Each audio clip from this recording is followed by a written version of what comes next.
Welcome to the Professionally Profane podcast. I am Dave Ritterhoff. I am joined, as always, by my co-host, Mr. Phil Charles Vandereyden IV, Pimp Daddy P. Mr. Phil, how are we doing today, my friend? I'm doing wonderful, man. I'm doing great.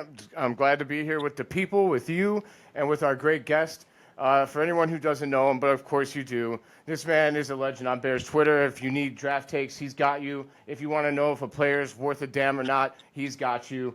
He's not only a good analyst, he's also coached football for 15 seasons.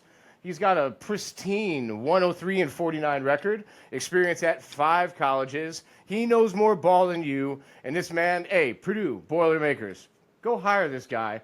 Please, please and thank you. My man, Nick Whalen. Welcome to the show, Nick. The intro is too much. I'm not that cool. I'm just the guy that likes football, man. So, but I appreciate it, guys. Hey, Dave gets a lot of shine as how good of a host he is. So that's my opportunity to shine. I got to pump you up. Yeah, no, absolutely. Anytime we can talk Bears football, I'm down. So thanks for having me on. I really appreciate it. Of course, before we get started with today's show, Nick, where can the people find you on social media? Yeah, I'm at _Nick Whalen on Twitter. Unfortunately, the real at Nick Whalen has like 6 tweets from a decade ago, and then hasn't logged on. I can't get that handle. What a dick. I gave up actually Instagram and Facebook for Lent. So if you try me on there, I actually won't be there. But okay. Other than that, co-host of the pod, the Halas Beat. If you guys want to, me and Yusei Koshul, part of the Bear Reporter on there. Awesome. Hell you yeah. can find our podcast on Twitter at ProfanePod. We are on Spotify, YouTube, Professionally Profane Podcast. You can find me at Davey.17, DAVEY.17. Phil, where can people find you at? The people can find me at JC, and when I say J, I mean like Jay Cutler, but you're going to abbreviate his last name, JAYC Phil. You can also find me sharing the Profane Pod Twitter account where we're giving hilarious jokes or roasting people that deserve it, or you can find me at Just Another Year Chicago Bulls on YouTube and on Twitter. I love it. Well, before we get started on the Bears and the draft, this week league meetings happened and they tabled the Tush Push decision. They said they're not going to make a decision right now. So I'm going to ask you two. Phil, you're going to get the floor first. Tush Push. Are we keeping it or are we getting rid of it? Okay, well, I've got kind of a couple of different viewpoints for one reason. One, the Green Bay Packers proposed this. So for that reason, fuck them. I kind of don't want them to get it. But yeah, my ultimate real opinion is, actually, I don't know, it's my football youth coaches, because they taught me when I was growing up that we weren't allowed to push the ball carrier. And so, I don't know, man, there's just something about it that bothers me. It's like, hey, be a real man, play some football. I guess the same could be said for defense, but, the other teams aren't doing that pussy shit. So I'd say get rid of it. You're getting rid of it. Nick, you get the next vote. What are we doing with the Tush Push, my man? Yeah, I'm surprised you get started with this, and I got a lot to say about it. So let's go. All right. So first off, you weren't. I mean, for years, you weren't allowed to aid the ball carrier. So I'm not sure why they switched this rule. My guess is because they love offense, they love fantasy football. It means dollars, etc. Of course, because back in the day, I don't know if you guys knew this one, but Walter was stopped at like the 3-yard line, and the fridge was trying to carry him in, and he got a flag thrown. See, so that didn't used to be able to happen. But here's the thing: is that one, the defense gets all the advantages anyway. Like, why give the offense or defense get all the disadvantages? Why give the offense another advantage? The other thing is this safety, right? Because people are like, well, there's no data that says people get hurt during this, okay? All right, let's dial this back, okay? The quarterback, you can barely touch the guy, right? Fact. If you touch him on the head, guys, what happens? Flag. I mean touching, not even like yeah, it's a national they emergency. raised his helmet, flag.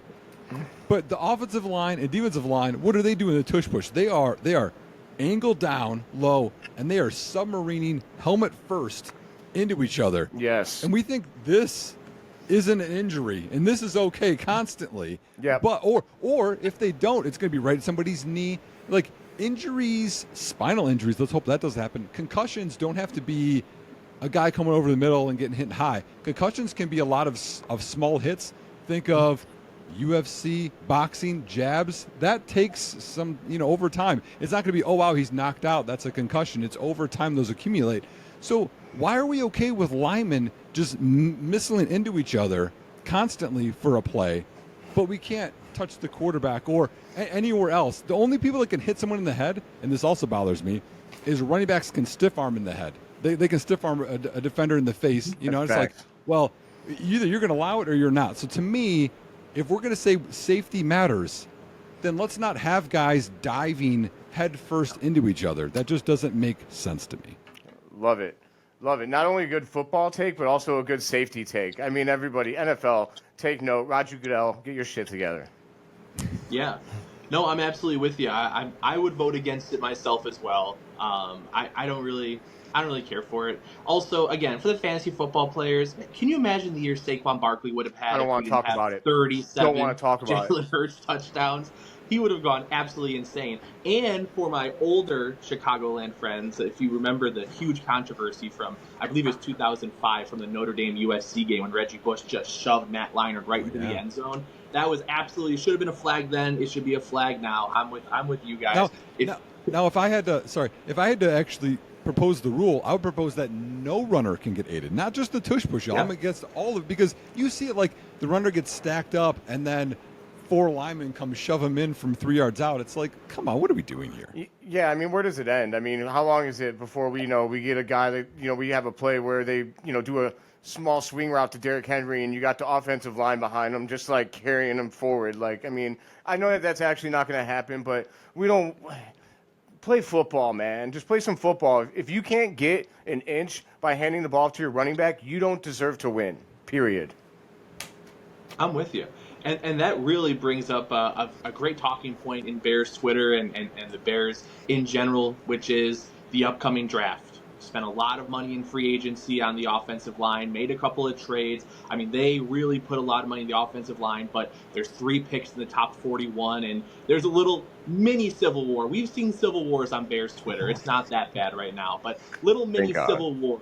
Do we go trenches? Do we go weapons? Do we get guys on defense? Where does everybody want to go? And since we have one of, if not the number one draft guy in Bears social media and blogging with us today, I want to talk perfect dream scenarios, just things you think could happen but really want to happen. Pick number 10. Nick, I got to hear it, man. Are you a trenches guy? Are you looking for a weapon? What do you really, really, more than anything else, want at pick number 10 at the end of this month? This is going to be so deflating. Trading down, I think, is the most. If you talk like perfect anything, because the sad part is about a lot of the prospects, and I'm one of these guys, is the length matters to me. But it's not just Will Campbell. I know everyone focuses on Will Campbell, and I've made a ton of posts on it. Will Johnson's arms are short. Mason Graham's arms are short. We talk through a lot of these DNs. They don't have the production. Like, to me, ideally, so we don't reach, and I do like premium positions. If we trade down to mid-teens to even early 20s, you get another day 2 or multiple day 2 picks extra. That's the ideal scenario for me. Wow, I love that. Is there anybody in particular that you go to the mid-teens that you're really looking at and saying, I think he's going to be there, we should look into this guy, whether it be mid-teens or early 20s? I think I know. I think I'm going to guess it. Go for it. Guess. What do you got? Mike Green. What do you got?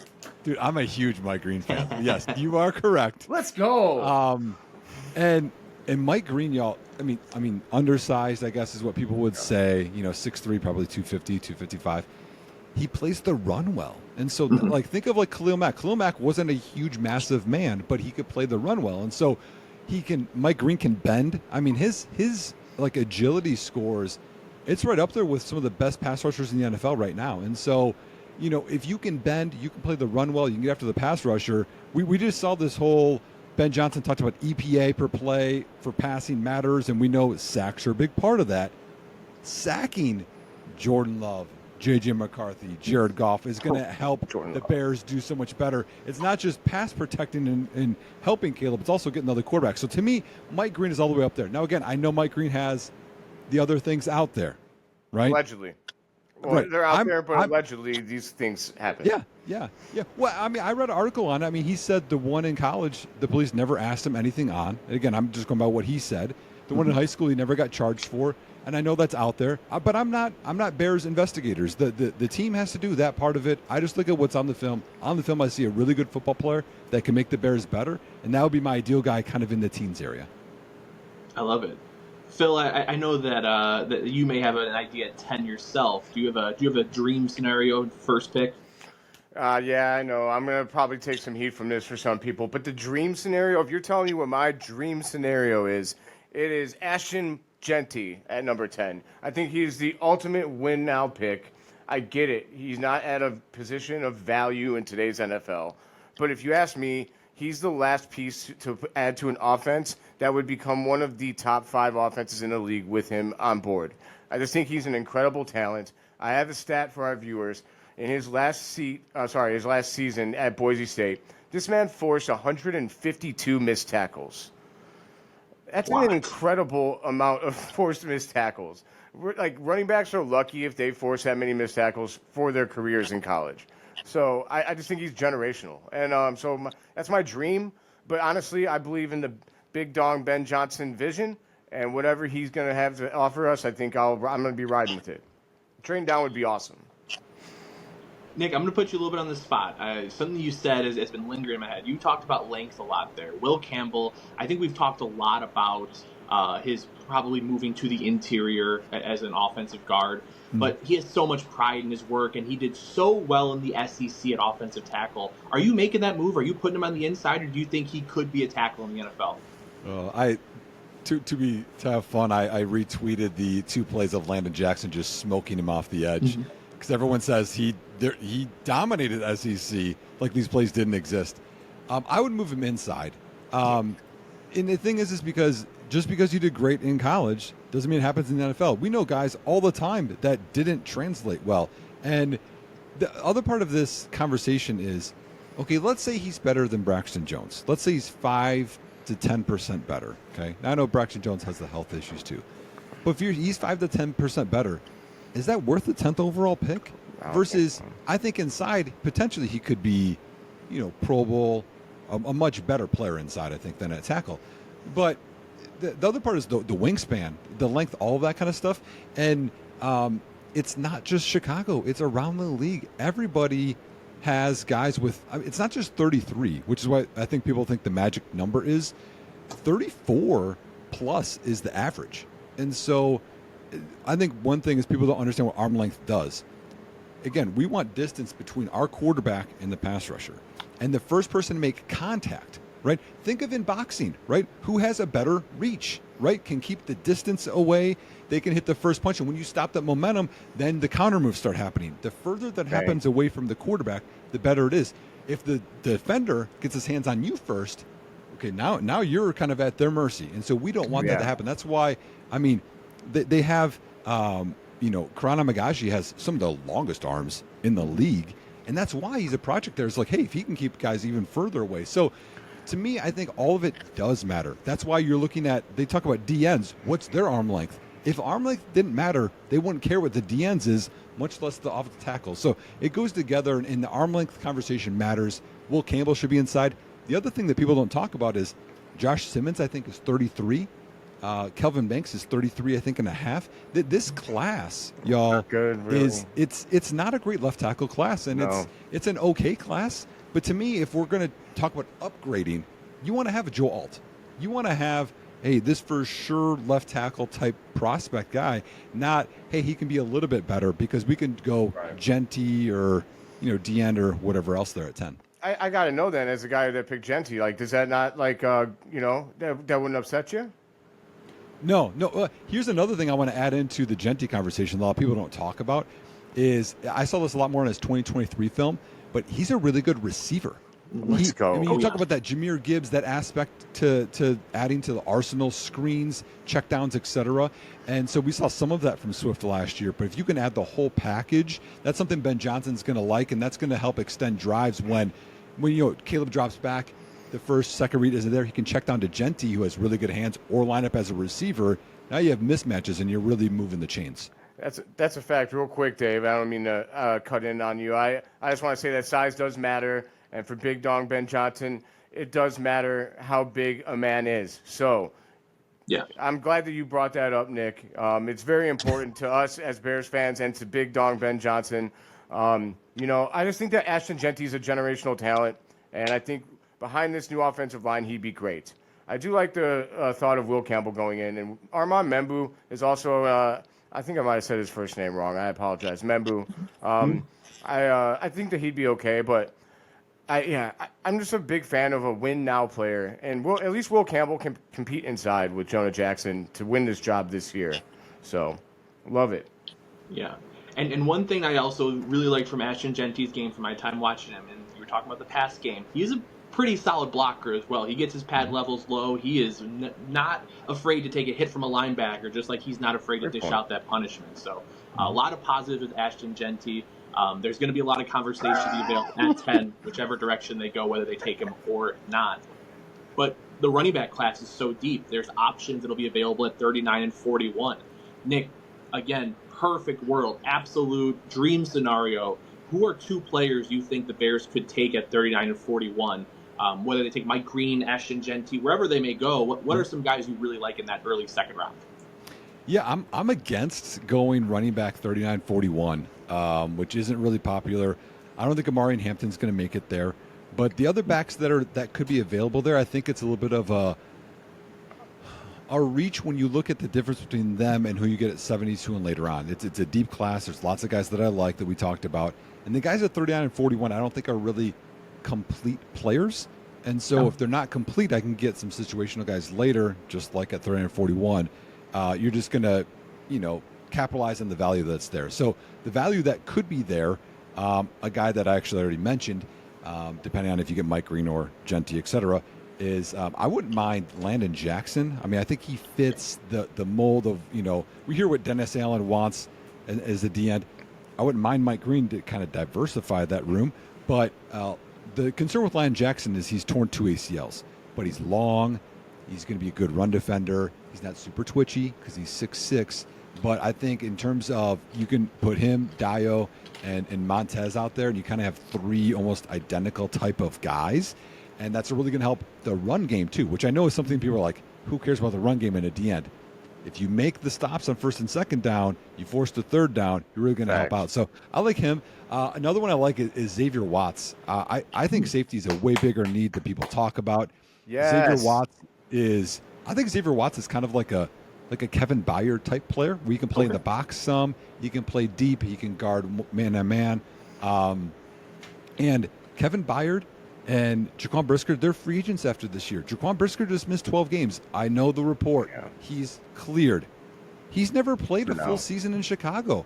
And so, to me, you have to have some backup plans. And we saw what it was like with Jonathan Owens last year and Elijah Hicks. It wasn't great. And so let's start getting, people want to get better plans in for left tackle. What happens at safety? Because Kevin Byard's going to be 32 or 33 going into next year. So to me, I think getting ahead of that could help. So I think Landon Jackson and Xavier Watts are kind of 2 of my guys I'm really looking at. If I went, let's say they went Mike Green right first, I think another guy to kind of place in there is Tyleik Williams, the D tackle for Ohio State. In that room, you have 2 guys that are 3 techniques, and so people that aren't as familiar with that. So when you go center and then you go look at both guards, okay, if you line up on the inside of the guard's shoulder towards the center, that's a 1 technique. And then that's a 2-eye. And then if you look at outside shoulder of that guard, it's a 3 technique. And so they kind of play between being a 1 to a 2-eye technique, and then that's going to be your nose tackle. And then you're going to have a 3 technique that's going to be wider, more of your Tommy Harris type. Think of that guy, right? The quicker guy. Love it. Tyleik's going to be that 1 to 2-eye technique guy. So you need a stout guy that can help against the run. What happened in Chicago last year when Andrew Billings went down? The whole team went down. Grady Jarrett, 3 technique. Dexter can play a little bit of both. But to me, I think getting that guy in there that can stuff the run. But Tyleik, I think, has at least the potential to get more of a pass rusher from that type of spot, which you don't normally get. So getting him at 39 or 41, I think, would be beneficial for the Bears. I do have a quick question since you were talking about the safety position. Let's say your dream scenario happens at 10, they trade back. Let's say they get into the early 20s. Are you looking at Nick Emenwari or Malachi Starks as options for there, or? That's a great question, man. I'm way higher on Malachi Starks than I am Nick. Okay. Malachi Starks doesn't have the testing numbers, right? Mm-hmm. Emenwari does, right? You look at him, he's, what do people say? He's Derwin James, right? Is what people would say. But to me, he's much more of a tester than he is a football player. Malachi Starks is a football player and not as much the tester. Now, when all things are equal, give me football players. And so Let's go. Malachi Starks is, I think, a big safety net. He can do anything that you want at the safety position.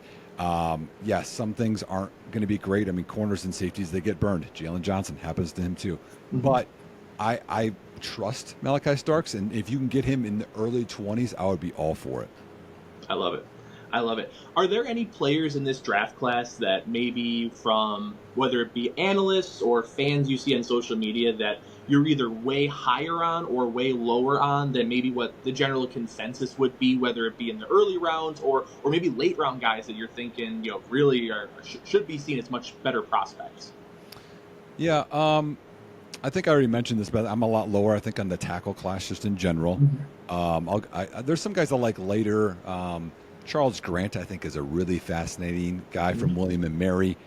Think of maybe a little bit more polished Karan Amagaji type of player, so really athletic, small school developmental tackle. If they get him at 72, I would be game if you want to play that game of getting a tackle that late.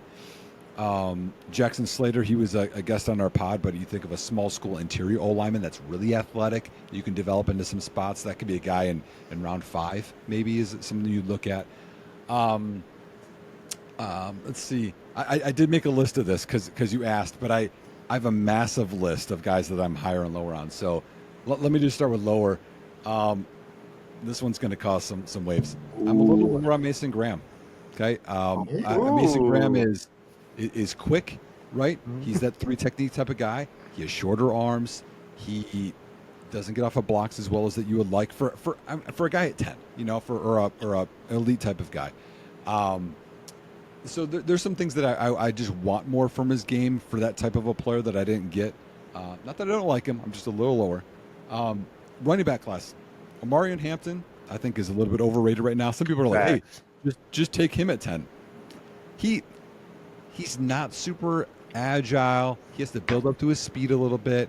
Again, he's got good size. He's not a bad back, but I mean, if you're drafting him before pick 20, even, I'm just not on board with that one.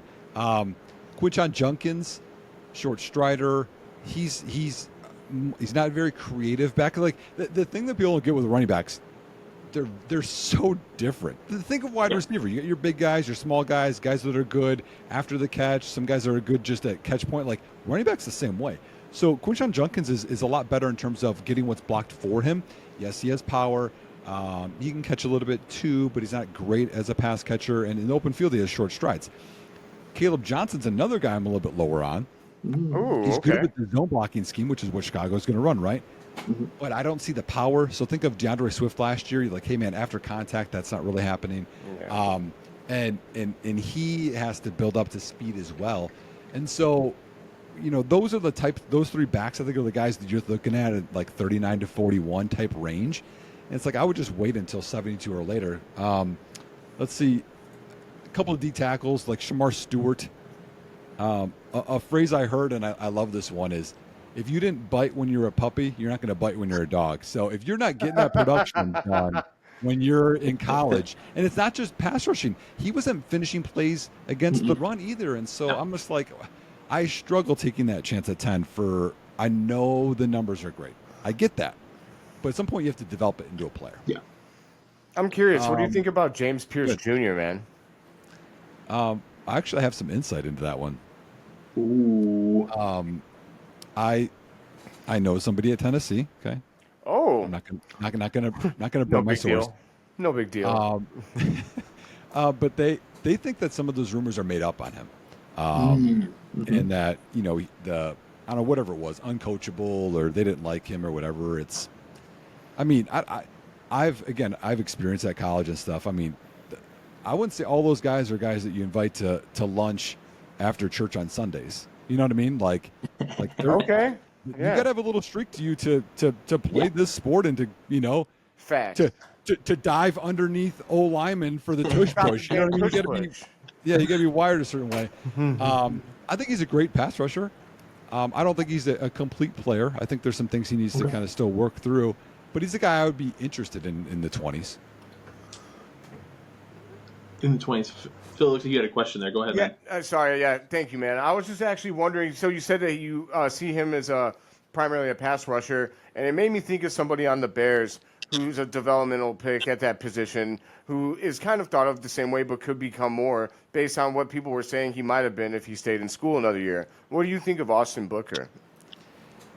So I wasn't a fan of Austin Booker coming out. Okay. So I will fully own that one. I was like, I don't see the quick twitch enough, but I saw a lot more of it in camp, a lot more of it in the preseason. He needs to add weight. He's too light because the biggest issue I saw is when he went in the game, offenses are like, oh, hey, that guy. It's like in basketball. They sub in that guy, like isolate and go after that guy because he's not good. They just ran over him. And some of the best runs that they had was they moved him and then they moved Williams, the D tackle, who's light as well. And so they just created a ton of space. And so if you can't hold up against the run, we almost can't even have you in there. Right. He's got some developmental stuff going on, but to me, I wouldn't not draft a pass rusher because of what people hope Austin Booker can become. Absolutely. Go ahead. I have a hot take I'm going to share because you talked about Mason Graham being lower on your board. I think Dave's a Michigan guy. I'm a Michigan guy. Let's say I have pick 15 and I got Mason Graham available. I would take Kenneth Grant over him. I would. Wow. Well, I would. So here's a story for you. I'm not an okay. anti-Michigan guy. My wife is from Detroitish area, and I actually I coached at Western Kentucky. That was probably my highest spot, and our head coach was the DC for Jack Harbaugh, and became the head coach afterwards. So I got to meet Jack and Jim. So I met Jim right when he got the Stanford job. He took our quarterback coach. Sorry, this story doesn't really matter. I met Jim. No, man, love it. I love like it. Jim. Okay. Well, I get it as a Bears fan growing up, and I get to meet Jim Harbaugh. Yeah, He's that's got sweet. his like Stanford so cool. sweater with the S on it. Like it was pretty cool. Fuck yeah. But I like Kenneth Grant too. Kenneth Grant can definitely play that one technique. You know what I mean? I still don't see a complete player with Kenneth Grant either. For sure. I think he can play high. I mean, he's big, so he's like, I can just play high. So sometimes you might get better leverage. And you're not going to get a great pass rusher out of him, But Okay. I still like him as a player. Man, that's a hot take to take him over Mason Graham. Yep. Very hot take. I know. Burning hot. I can't even justify it to anybody else. It's just me. I could never convince somebody. I think both of them could definitely be good pros. Like there's a lot of D tackles in this class where it's like I like parts of their game. Like I talked about Tyleik Williams. Later on CJ West, I like some of his stuff. Alfred Collins, I like some of his stuff. Walter Nolan's gonna be more of that three technique, your penetrating type of D tackle. Shamar Turner's the same type of way. Okay. Then you're gonna have some of the bigger guys like Derek Harmon, same type of mold, right? Like there's a lot of D tackles in this class that I think Chicago could add that could be helpful, but it's like later. What people I think mess up a lot is like the teams draft a guy for a role in a scheme. They're not drafting a guy to be a star. Do you know what I mean? So like sometimes you draft a speed guy to take the top off of defense. You're going to draft a one technique to stop the run, not to give the passer all the time. So like they're always going to find a role. So whatever role they want to find in this new defense, we don't know, I think could be helpful. That's fair. I just think in the first round you got to take a guy that's going to you take best player available. Period. Yeah. Highly. I cannot stress this enough. I think that you take best player available. I mean, obviously, unless it's a QB, but like you take the best player available because that's how you stack your roster with the most talented people possible. That's how you have the most talented roster you can have. And if it's at a position of strength, then you either just added great depth and a way to replace your starter for a lot cheaper eventually or right away, or you got yourself a great trade piece. So I just think you got to go best player available. My rule of thumb I always have: if you're drafting top 10, you're not good enough to draft for need. You better draft the best player available every single time. I love it. I love that. Yeah, that's fair. But the draft is coming up soon. But we have a roster of guys already in Chicago right now that we get to have actual NFL tape on. And there's a specific position that you've actually already touched on, Nick, that I know from your social media history. I think that you have a little different opinion than a lot of Bears Twitter and a lot of Bears fans out there on, and that's the left tackle position. You talked about Braxton Jones and how Will Campbell might be a small upgrade, but not enough. Let's go. And you've had a lot of support for Kieran Emagaji on there as well, as an athletic guy, very long arms. I just want to hear a little more about those left tackles. For me personally, I've never been an Amagaji fan. I didn't care for the pick at the time, just like you didn't care for the Booker pick. That was me with Amagaji. I never really understood it. Can you sell us on him? What do you think his ceiling is? Where do you think his career goes next as an offensive line prospect? Yeah, so I think overall I would be, like I said this before, like I would be game with upgrading left tackle if there was a guy that was head and shoulders above Braxton Jones and Crown Amagaji, but I just don't see it. And so, like, I mean, it's just like Peter Skronsky. Like, that's who I feel like some of these guys are. It's like he got moved to guard. And so if you're only a little bit better, I just don't see it. Now, again, there's the injury history. If you don't think Braxton can stay healthy, which I think is definitely, a thing. So with those players, and kind of part of this too is, he's going to be a free agent, right? And they're like, well, he's going to make, they're already estimating he's going to make 22 to 25 million a year. It's like, well, Alaric Jackson signed for 18 and like 3/4, but okay, let's just say 20, right? The Dan Moore, which everyone brings up, because like Dan Moore sucks. He got 20 million. It's like, okay, so yeah, terrible, awful. Tell me what's more valuable. I'm curious what both of you think. $20 million for Braxton Jones as your left tackle, or you let him walk, you spend the 10th overall pick on one of these guys as your left tackle. What is, or the 10th overall pick on another player? Like, what's more valuable, the 10th pick or $20 million in cap space? You can go first, Dave. Man, I always fight against the younger generation. They love their Madden, man, and they just love to have salary cap space, and they just love to have draft picks, and it's not real life is not Madden. So having a really good left tackle is worth $20 million to me. The debate comes down to if Braxton is that guy, but I really like Braxton Jones. I think that he has some fault, but I think I'd rather have Braxton Jones at $20 million than just the 10th pick and say we have to take a tackle here now because we know we're going to get rid of this guy. I'd rather have the freedom at 10 to do what you want and pay Braxton Jones than be pigeonholed there, personally. So I've got thoughts on this. So I seen an article. I read an article from. Damn, I'm gonna forget it. I apologize, but they did data based on career missed blocks versus their PFF grades, which I will preface this by saying that PFF is not foolproof. They don't have the play designs. They don't know everything that a player is doing. So don't use PFF for everything. But I've got thoughts on that debate if you want to get into it too. Oh, same. Oh, same, brother. Same. I love it. Just real quick though, so they compared all the left tackles in the league, and Braxton Jones is compared very favorably to a lot of first-round talents. He's basically performed to the ability of an average first-round pick. My opinion is that Bears Twitter and Bears whoever and Chicago Bears fans in general are out on Braxton Jones because of where he was drafted and what school he was drafted from. I think if this was a dude that was drafted in the second round from Alabama, everybody would still be jock riding. And, it is what it is. People are going to think what they want to think, and they can have their opinions. But like you guys said, Caleb Williams' health is worth $20 million a year. What if it is a little bit of an overpay? I don't care, man. If he's performing even average to the rest of the league, that's good enough. It doesn't have to be top 5. And if it was top 5, he'd cost a lot more than $20 million a year.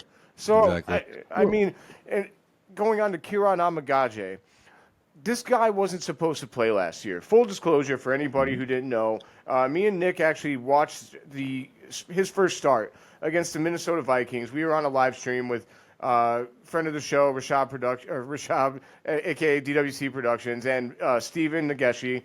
And we, on the strip sack fumble, early in the first, I think it was the first quarter, midway through, Nick noticed that Kieran was late getting off the ball because he's late getting into his pass set because he took a false step with his right. It's almost like he went to run block for a second and then he pass set. That's coaching, man. Coaching matters. Coaching matters in the NFL. And if any of you Bears fans want to argue with me that Chris Morgan wasn't trash, then you can go ahead. We can go right ahead and have that argument if you'd like to. You're going to lose, in my humble opinion. But what I'm trying to say is let Ben Johnson get his hands on this guy. He was supposed to redshirt last year. He shouldn't have even been out there. Mm-hmm. Let Ben Johnson and his staff, Roshar, I can't remember his first name. That's his, I believe Dan. that's his name. Dan Roshar. My apologies. Yep. Dan Roshar, I didn't mean to disrespect you. I just have Chris Morgan burned into my skull, so it's hard to remember anything else. But I'd like to see him get his hands on Kieran, see what he could do. And if Kieran takes steps, guess what? We don't have to pay Braxton Jones, or you pay Braxton Jones, and you have a great competition at left tackle, and whoever loses is a great swing tackle for you. But it is not where you spend your pick at number 10. If you're going to take a left tackle, I'm okay with taking him in the second round, but not in the first round. So like diving further into this, I truly think Bears fans, and again, this is part of my day job. I'm a counselor. I feel like Bears fans have PTSD about O-line. Yes. And it was like, okay, we traded for Jonah Jackson, and I was like, traded for Joe Tooney. I was like, oh, I'm in. Like, let's go, right? And what did we hear about free agency? They have to get Drew Dalman. If they don't, Caleb Williams is going to be on his back the whole time. He's going to get sacked. And it's like, well, hold on. We just got two guards, but like everyone just imagines they're gone. And if you don't have the center, because we've never had the center, then it's going to be complete. Then they get the center, and now they have to get a left tackle. They have to upgrade it. If they don't upgrade at left tackle, it's going to all crumble. It's like, guys, every O-line doesn't have all pro. They don't. Sometimes you have an average guy, and that's okay because you can't pay everybody, and you can't invest first-round picks in everybody. So to me, I think like there's this PTSD where Braxton Jones, y'all, he's a really comp for him. He's Charles Leno. Remember, we had Charles Leno. He not good enough. Get rid of him. And then it was like, oh my, I wish we had Charles Leno back. And so now in the same regard, I didn't answer this one yet. I have a higher ceiling on Karan Magaji than I do Braxton Jones. I like Braxton Jones. I think Karan has a bigger skill set. Now again, raw, right? Again, he hasn't played a ton of football, y'all. He started playing football, I think, in 8th grade. He only played 4 games his last year in college before he had the injury. Yep. Missed training camp, right? Missed parts of early in the season. But then on the huge touchdown run Swift had against Washington, Karan Magaji's out there leading the way. So to me, the most ideal scenario is you let these two guys develop under Dan Roshar, as you were saying, Phil, right? You let them develop, see what they can become. If it's terrible, address left tackle next year. But is, let's say Karan looks amazing. Then you let Braxton walk. Karan, the guy you already invested a pick in, is your left tackle. Then you have $20 million, and you have the 10th pick to build the rest of the team. Like that's the most ideal scenario. What is the best case scenario here? Is it not Kieran Amagaje? Can we not just not get?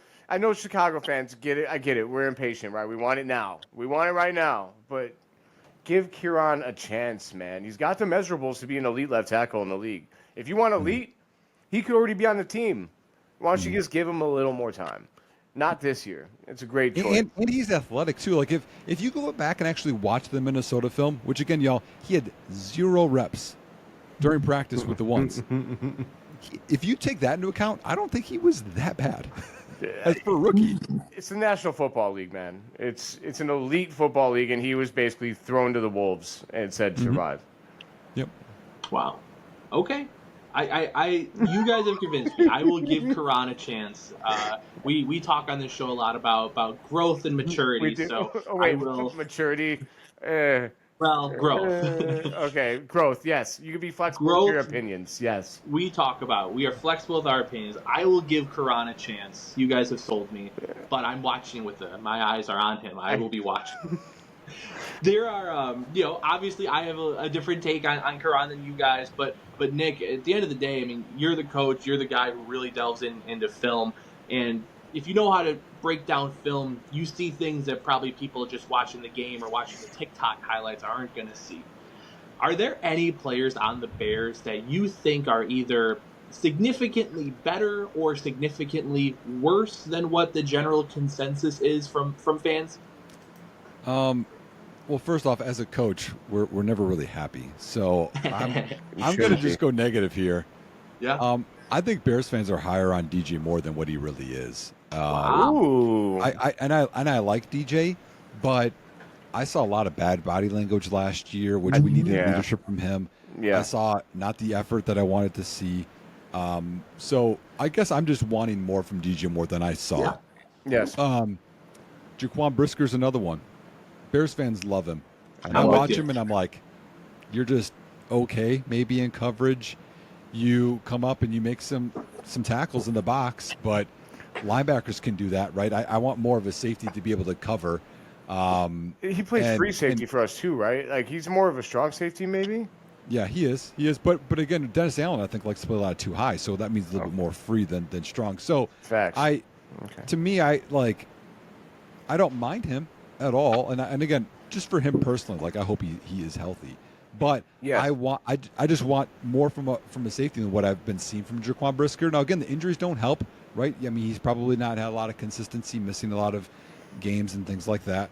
And then the last one, do you have a jersey, Dave? Is that what you got? I do. I want to say really quick that I fully 100% agree with you on Jaquan Brisker, and this is how high I was on the man.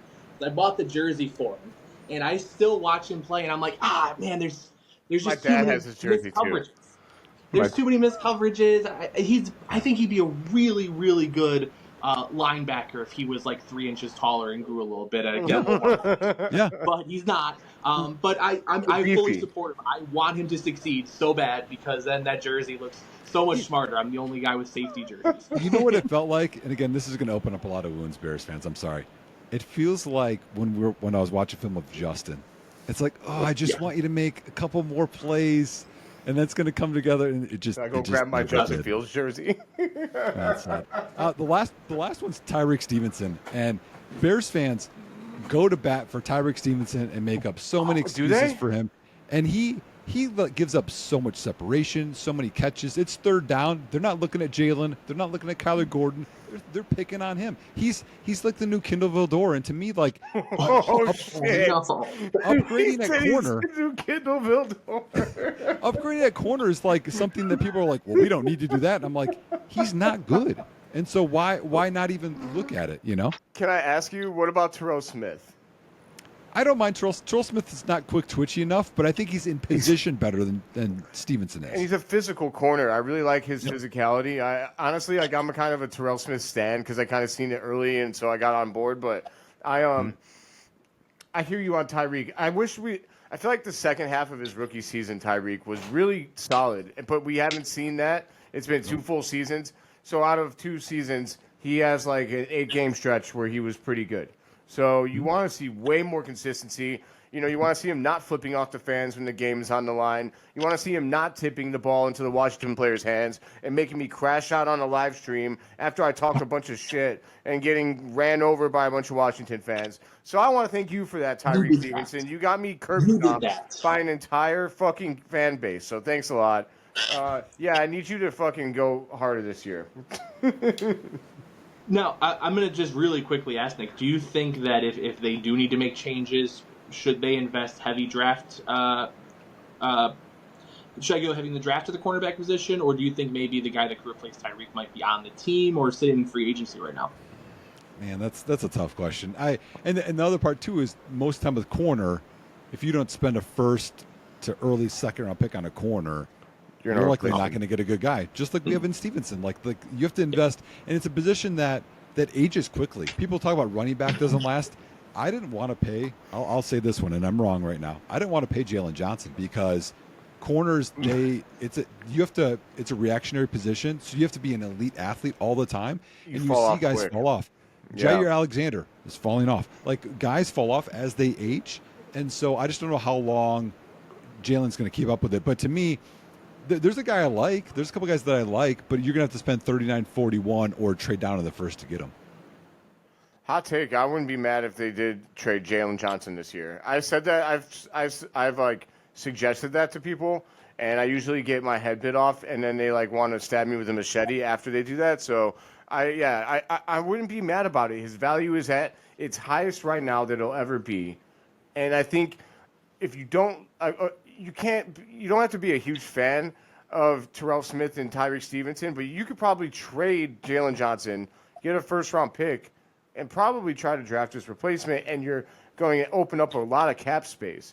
I'm not saying that we should. I'm just saying that it should be it's not out of the question, I think. And especially, I guess, I think you want Kyler Gordon in the nickel position, but I think Kyler Gordon's going to be a superstar this year. So I think that's going to really help. I think Dennis Allen's going to really utilize him. I could see him being a 5-sack, 5-interception guy this year, truthfully. Big numbers. Big numbers. That was Phil's opinion, by the way. We both co-sign on a lot, but I don't want to trade Jalen Johnson. I love him. That was all him. I didn't say I wanted to. I said I'd be open to it. All you. Okay. Wonderful. I love that, though. I think it's great to hear somebody who has a little more knowledge on the ins and outs of a game, and you have had the experience. You have, Nick, given us those opinions. So really appreciate those. I'm going to jump in really quick. Every week on this show, we do our Jabroni of the Week. Jabroni of the Week. Last week, you got to listen to Phil talk about all of the Dan Bernstein supporters of the world. Go on our social medias to check out that little rant. Phil does not like them. But this is a segment. It's usually a little more chill, laid back. So I'm going to have a little fun with this. So in my Jabroni of the Week, I was struggling all week to think about who my Jabroni of the Week was going to be, but then today, Nintendo drops the Nintendo Switch 2 announcement. I love this. To tell us that we should spend $450 for a Nintendo game system and pay anywhere from $70 to $90 for not even physical copies of a game. The ones you download at $80, Oh, I have a problem with that. I have a huge problem with that. I have a problem with the whole video game industry that makes games completely unaffordable. I'm looking right at you, EA, with your horrible Ultimate Team modes that just drain money from people. Just ends up being gambling, basically. So that's my Jabroni of the Week this week. Just really quick one to give a shout out to Nintendo for ruining my day. Thanks a lot, Nintendo. Honestly, that was just the worst. $450 for a Nintendo system. What are we? That's your gimmick. Is you're cheap. Not cheap. You're budget, family friendly, able to get everyone involved. And now today, all of a sudden, you join the ranks of the elites. Tisk tisk. I just want to say, I know I went crazy with mine last week, but that's probably our best Jabroni of the Week because Nintendo, what the hell are you doing? What are you, Nintendo? Absolutely not.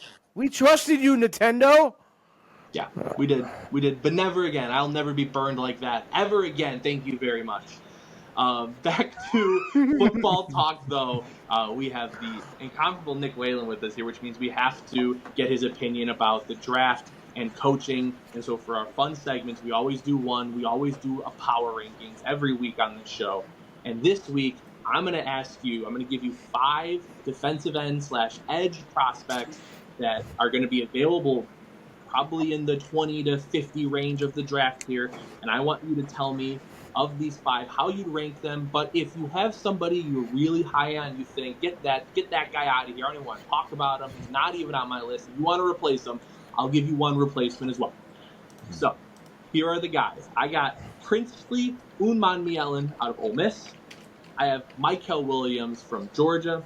I have Shamar Stewart from I get the Maroon schools mixed up. He's A&M. He's A&M. I always get them in South Carolina mixed up. They're the same. Yeah. The Maroon schools. Yeah. I got James Pierce Jr. from Tennessee, and I got Donovan Ezeraku from Boston College. I gotta know, how would you rank those 5 players? I know Phil's getting his notes ready because he wants to be as knowledgeable as possible. Yep. Man, that's tough because they're different rushers, right? Oh, yeah. They're different defensive ends. Nick, don't because you got to man up here and make a choice. So my favorite from that group, in terms of, is this based off of like what I think for the Bears or the best NFL pro? Let's go NFL pro. All right, my top from that list is Donovan Ezeraku. He has, again, he's not going to be super stout. He's got pass rush moves on pass rush moves and then counters off of those. In the so back. You think of someone that's going to get after the quarterback. He's going to raise havoc. He's going to get pressures. He's my top guy from that list. Then I would probably go. I'll gamble. I'll go James Pierce Jr. Yeah. Let's go. Again, you have to be really good at something. And of this list, he's second in terms of, I think, the best pass rusher. And he's done it in college, unlike some of the guys on the list. So he'd probably be second on my list. It helps that my, source says the issues aren't maybe as big as He's got sources. Trust me, bro. I'm just kidding. Man, the rest of this list is just gross, Dave. Why'd you do this to me? You got a replacement. Feel free. I've seen people say Michael Williams should go at 10. I have seen that. I mean, I've seen that. Okay, I saw one that was mocked, and I was like, I wouldn't mind this. It was Michael at 10, but I think it also had Xavier Watts at 39. It might have been Tyreek. Well, yeah, but do you like him or do you not like him? There was Trevon Henderson at 40 or at 72. I was like, okay, okay, yeah, that cooks. Okay, right. So it's Michael's like the worst one of that group in my opinion. I think I go Michael next. Okay. Not elite athlete, good athlete, not elite. Injured this year, so that hurts a little bit. You have to go back to his 2023 film. Production's not there. He's got at least he's done more than Shamar Stewart has done. So he's a step ahead for me. And plus he's got I'm gonna do it. He's got the Georgia bloodlines, right? They produce some guys there that have done some stuff. So Georgia, I would go him. Then I go Shamar Stewart, which is gross that I had to say it, but I mean, it's you don't like you him, got to gamble on something. And last is Princely. Princely to me is just a very inconsistent player. Yeah. He's on the ground a lot, balance. Sometimes the technique isn't always in sync with what he should do. So he'd be last on my list out of that group. Can I play a little? I'd like to add two defensive ends to this conversation and see if you would rank them ahead of any of those guys, especially considering how off you are on a couple of them.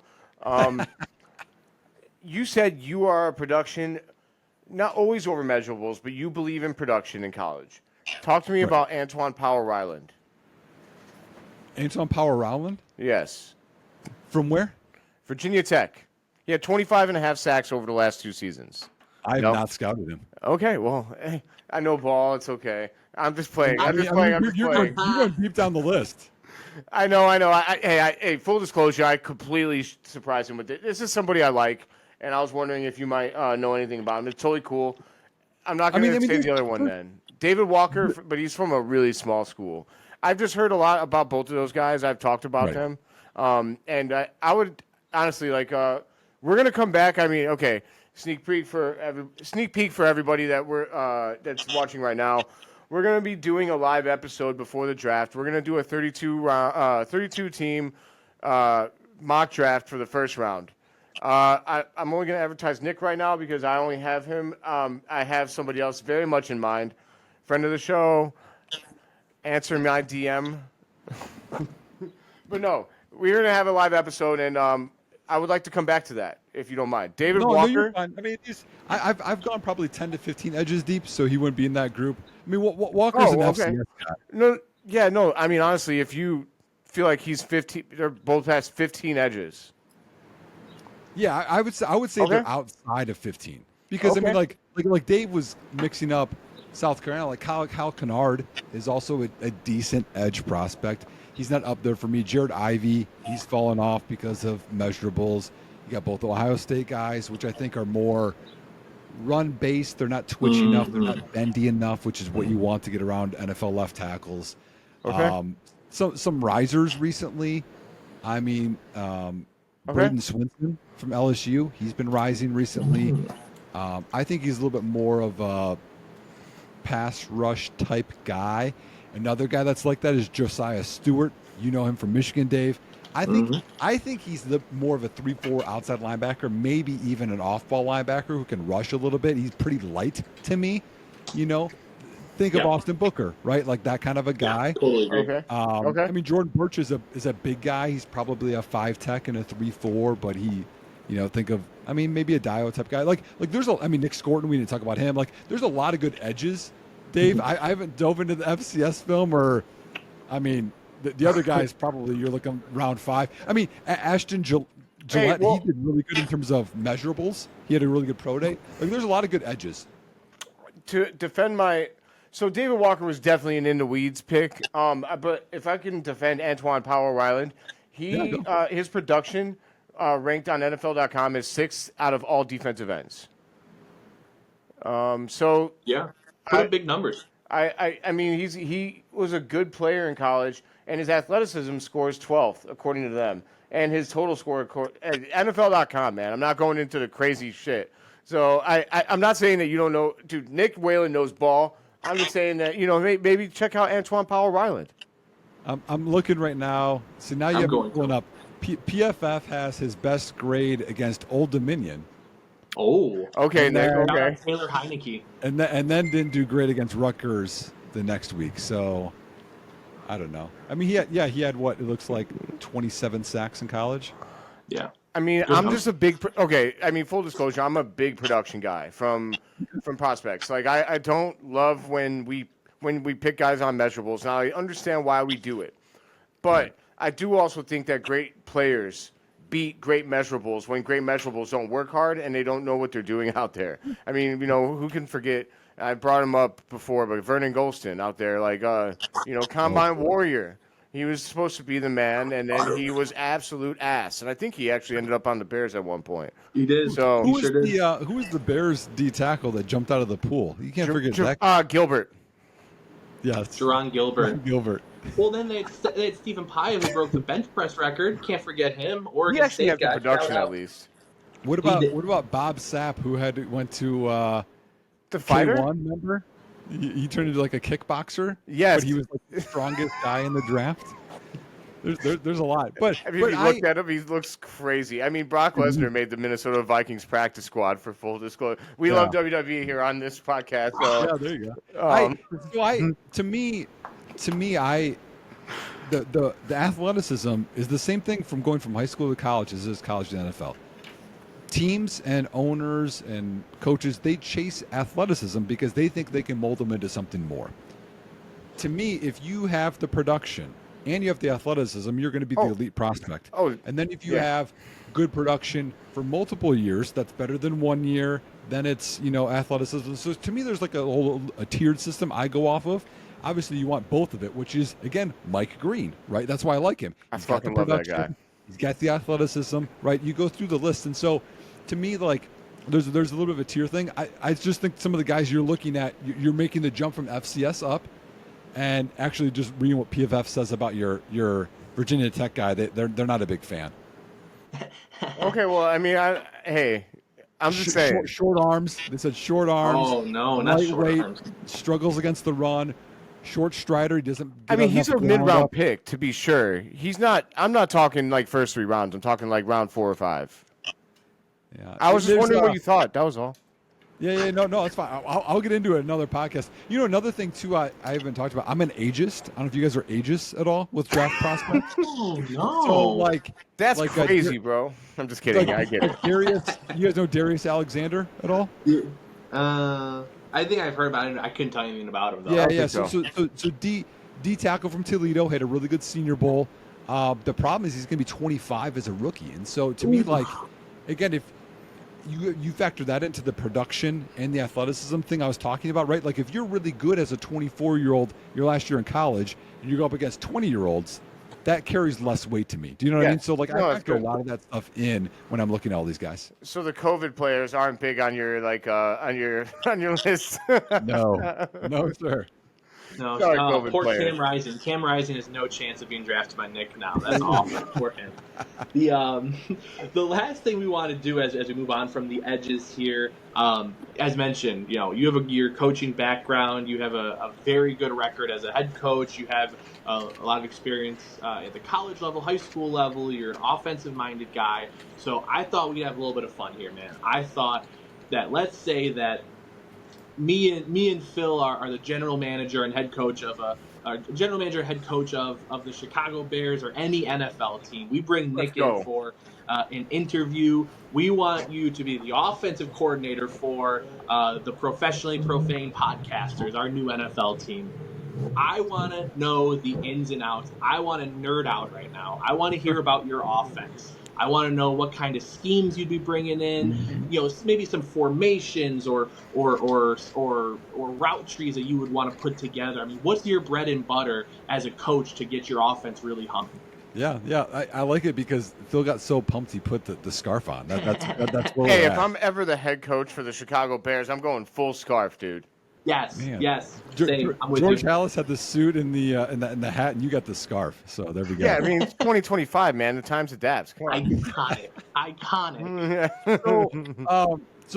There's some true things. Again, just offensive wise, some things that I believe in. So one is I believe you either have to be a tempo offense or you have to be a shifts and motions offense. And to me, Okay. I would like to incorporate both of those because with tempo, you're preventing the team from subbing, the defenses from subbing, getting complicated looks in, and you're again, whenever you can create doubt in the mind of a defense as to what to do, because they're very reactionary, you get a step ahead. And so that happens with motions too. That happens with shifts. That happens with trades, all that kind of stuff. So those are things that I really like. And I also want to have answers all the time. Okay. So, and to me, what I mean by that is there's always a game going on of where there's a personnel grouping going in, there's a formation going in, the defense matches that, right, with their personnel grouping. And they're guessing. They're like, okay, 25% of the time it's this type of a player, et cetera. They have all the percentages down. And so what I want to do is I want to have answers all the time. So where, hey, if they come out in this look, we can still do this. So like, for example, I want to have more option routes for my receivers, both pre and post snap. So if, let's just say we have our slot receiver, right? And they have some type of a vertical route and they look and the safety is 10 yards over the top of them. After 5 yards, they can hitch up and they can stop that route and turn to the quarterback. So then Caleb has an answer to hit him instead of just running into a defender, right? Or you have some leverage on the inside. You can break out. Like I want to have more freedom with that. You call that a little bit more backyard, but in the NFL they call that option routes, right? Which is what I call. I'm air raid certified, so I really like the air raid, which is a lot of this stuff. So Let's go. I want more of those. Now the other part of this I want answers to is everything is timing based, right? So 1, 2, 3, quarterback looks to one side, right? If not, you have an order of kind of going there. People call that peer progressions, going from 1 to 2 to 3, right? Versus you can kind of pick a side and you can read things. What I would like to do is, let's say I have a quicking concept on the left, and I'll make it easy for you guys. Let's say I have 2 hitches, okay? 5 yards, they hitch up, they look at the quarterback. You could say stick, they could work their way out, etc. It doesn't matter.